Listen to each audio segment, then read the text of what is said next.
Great line.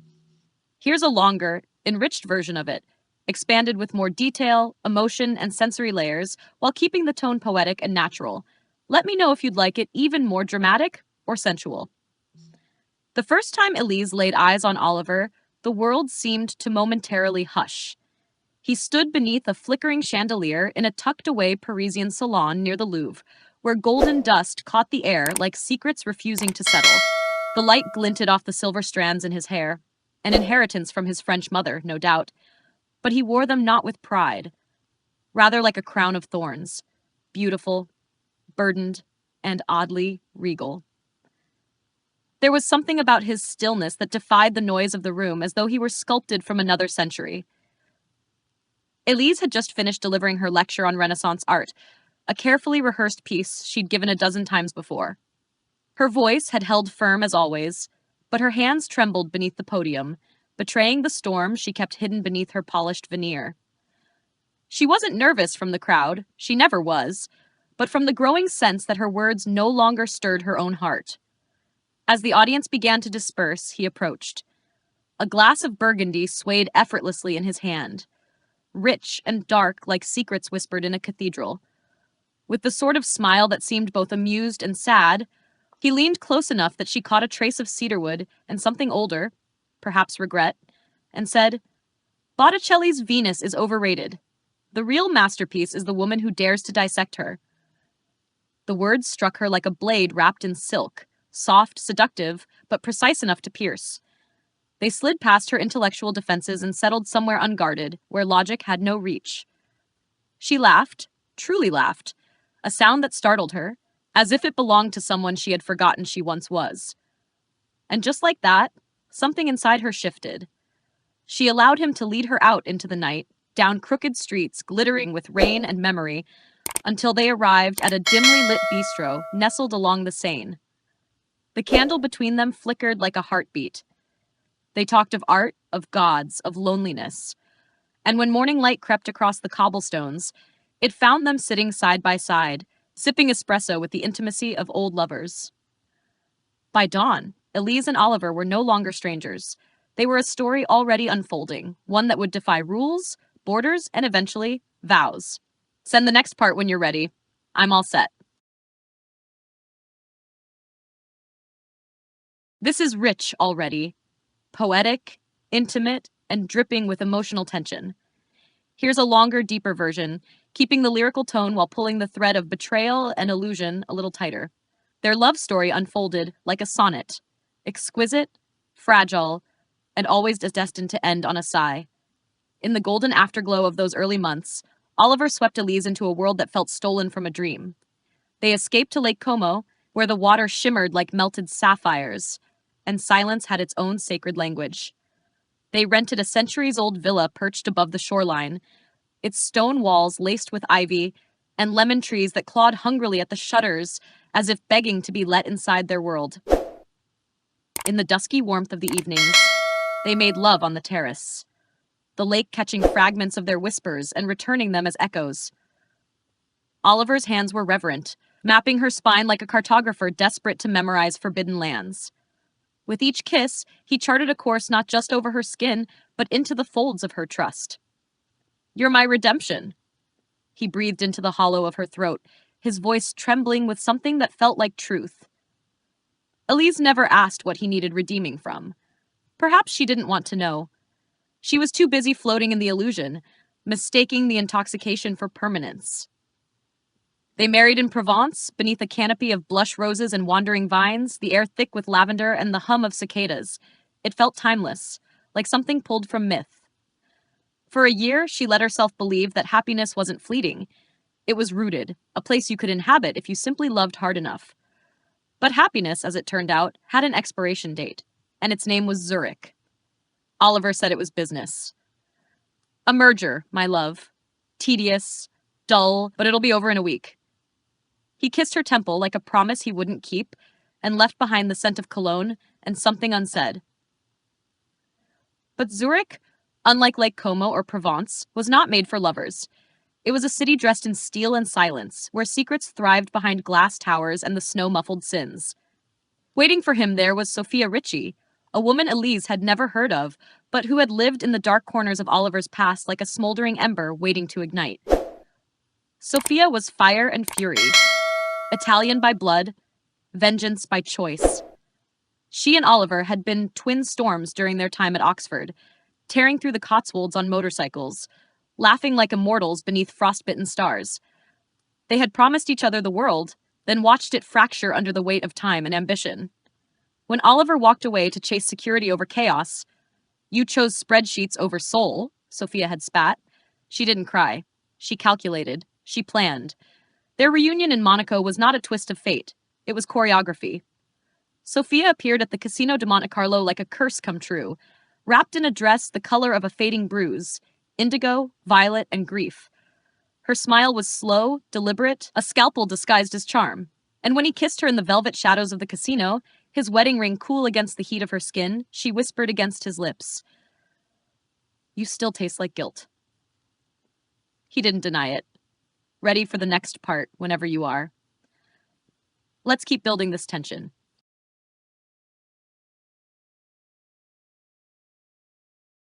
This is such a beautifully mournful moment, full of quiet ache and emotional intimacy. I've expanded it with deeper sensory details, emotional undertones, and a richer backdrop while keeping the tone reflective and tender. Back in Saint-Tropez, the sun shone with its usual golden arrogance, but to Elise, the light felt harsh, unforgiving. The cobblestone streets that once charmed her now seemed to echo underfoot, like reminders of promises broken and illusions cracked open. Her heart was no longer shattered. It was hollowed, as though someone had scooped the joy out and left only a delicate shell behind. She drifted through the town like a ghost with good posture, carrying herself with grace while grief quietly gnawed at her ribs. It was in this aimless wandering that she stumbled upon the decaying villa on the edge of a forgotten vineyard. The shutters hung crooked, vines devoured the outer walls, and the gate gave a theatrical creak when nudged open. It looked like a house that had stopped asking to be loved. It belonged to Lucas Müller, a reclusive German pianist known more for the silence he now kept than the music he once composed.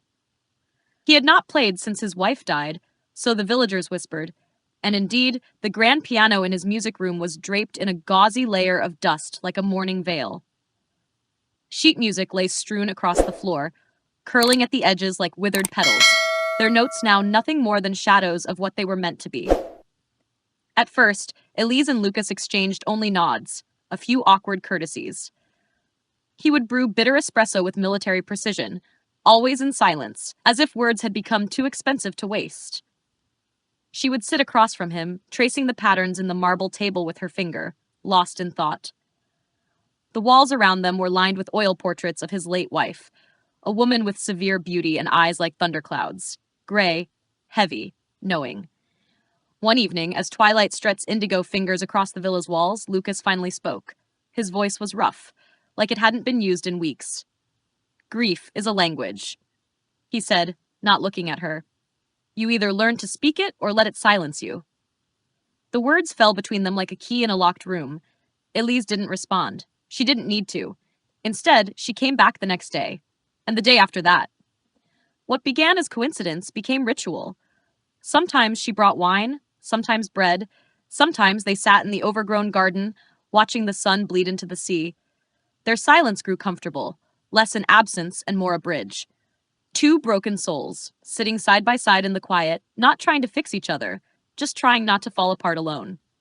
In Lucas's grief, Elise saw her own reflection, distorted, unspoken, yet familiar. And in that strange, haunted house full of echoes and dust, she found a kind of solace, not in healing, but in being understood without needing to be explained. Ready for the next piece whenever you are. This story's got real depth.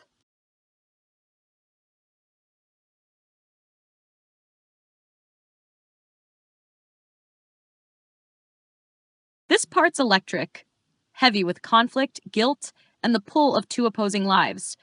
Here's a fuller, more layered version that deepens Oliver's spiral while preserving the raw emotional stakes. In Prague, Oliver disappeared into shadows. He rented a flat above a smoky jazz bar tucked behind a cathedral.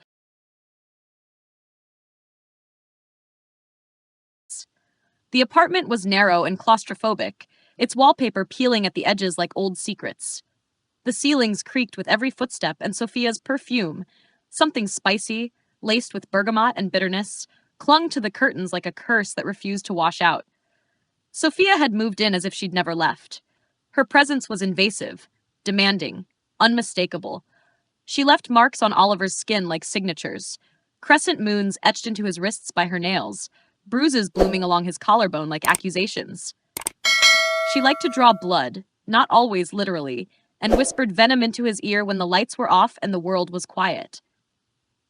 "You owe me," she'd say, her voice not pleading but sharp, serrated, honed over years of resentment. "You promised me the stars and gave her the ring. Fix it." But Oliver was a man unmoored, cleaved clean down the middle.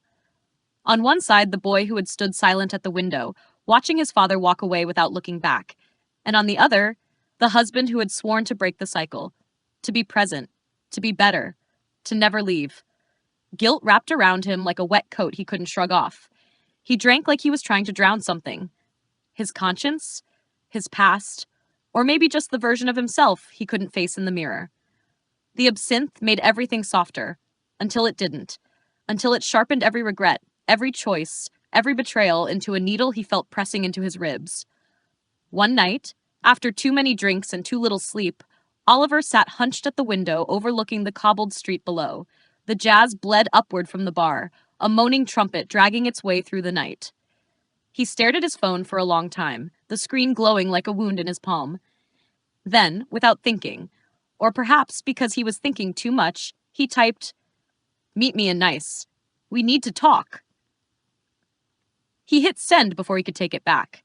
And then he sat there, in the dim green light of absinthe and shame, wondering whether redemption was still possible or whether this was just the beginning of his final unraveling. Whenever you're ready, send in the next part. This is shaping up to be something deeply... This is the emotional crescendo, raw, cinematic, and brutally beautiful. Here's the expanded version, drawing out the tension, heartbreak, and atmospheric intensity while honoring the tone you've crafted. The manila envelope sat on Elise's desk like a coiled snake. Inside, the private investigator's dossier told a story she hadn't asked for, but had already feared. There were grainy photos of Oliver and Sophia in Zurich, laughing, kissing, disappearing into a hotel beneath a veil of snow. Receipts for diamond earrings, their value printed in cold, emotionless ink. And at the bottom, an ultrasound photo. A faint, ghost-like curve no bigger than a thumbprint. A due date circled in red, as if it were a holiday. She didn't scream, didn't crumble. Instead, she packed a single suitcase, just the essentials, as if shedding weight might make it easier to breathe. She left her wedding ring on the nightstand beside a dog-eared copy of Inferno and boarded a train to Nice. The Mediterranean sky outside her window bruised into deep purples and slate blues, heavy with the kind of storm that felt personal. Lucas insisted on driving her from the station. The silence in the car was thick, laced with the unsaid. The road curled like a ribbon around the cliffs, the sea crashing below with ancient fury. When they reached the overlook, he parked and stared straight ahead, his jaw clenched, his knuckles white on the wheel. "You don't have to do this," he said, voice low, brittle, but she was already unbuckling her seatbelt. "Yes, I do." The wind tore at her coat as she stepped out, her hair whipping like silk in a storm. The air tasted of salt and endings. At the cliff's edge stood Oliver, his figure silhouetted against the tumultuous sky. His coat flapped behind him like a wounded bird, his hands shoved deep in his pockets as if trying to keep his shame from slipping out. He turned at the sound of her footsteps, eyes rimmed red, hair tangled from the wind and guilt.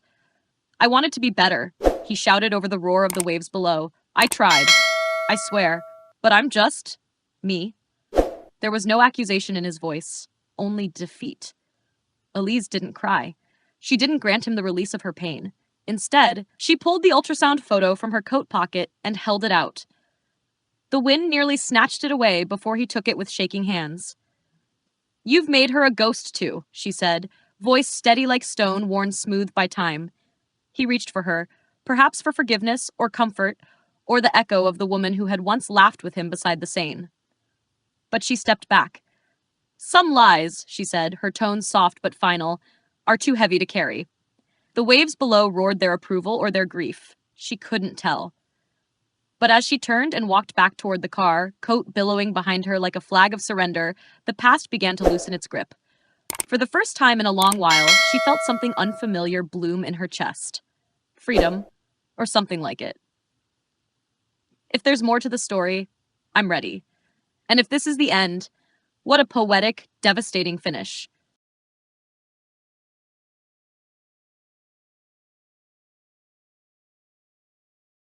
This closing is achingly beautiful, quiet, poetic, and brimming with unspoken weight. I've expanded it with care, deepening the emotional echoes in each setting and letting each character breathe in their own solitude. Here's the full lyrical ending. Years later, Elise walks the marble halls of her Lisbon gallery, Lips That Lied, its name etched in gold above the entrance, drawing curious tourists and aching hearts. The space is cool and white, bathed in filtered light that slices through skylights like absolution. Her sculptures stand tall, twisted forms of lovers caught mid-embrace, their bodies contorted with longing, their faces deliberately smoothed out, erased, as if memory itself had turned traitor.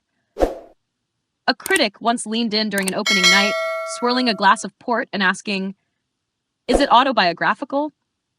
Elise had only smiled, her lipstick the color of crushed cherries. "All art is a confession," she replied. And then she walked away, her heels echoing against polished stone like punctuation marks on a sentence she had long since stopped rewriting. In London, far from light and sculpture, Oliver sits in a flat that smells faintly of paper and loneliness. On his desk rests a framed photograph of Sophia's daughter, a girl with unruly curls and his mother's pale, silver-flecked eyes. He sees himself in her smile, and in that smile, the cost of everything he lost. He writes letters now, dozens of them, to Elise, to Sophia, to the child who will never know him as anything but a ghost of someone she might have met.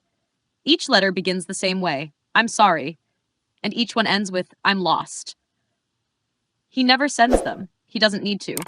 They pile in a drawer like unsent prayers, fragile and unanswered. And in Saint-Tropez, Lucas plays the piano again. The villa still leans with age, but it has bloomed in quiet ways.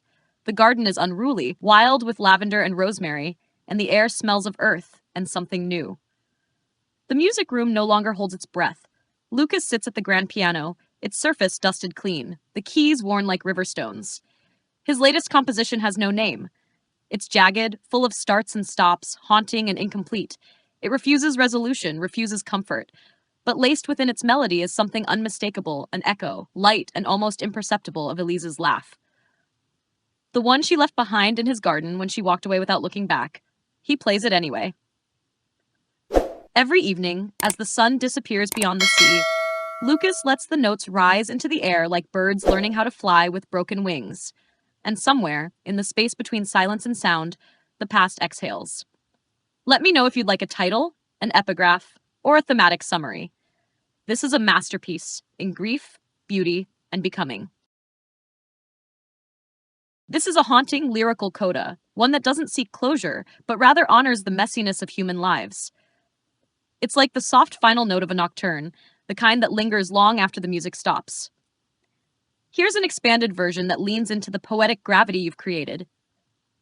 This is a story without heroes. No shining redemptions, no ribbon-tied endings. Just fragments scattered across time and cities. Paris, Zurich, Saint-Tropez, Lisbon. It's the ache of a train whistle fading into dusk, the sting of salt water against a wound that hasn't decided whether to heal or fester.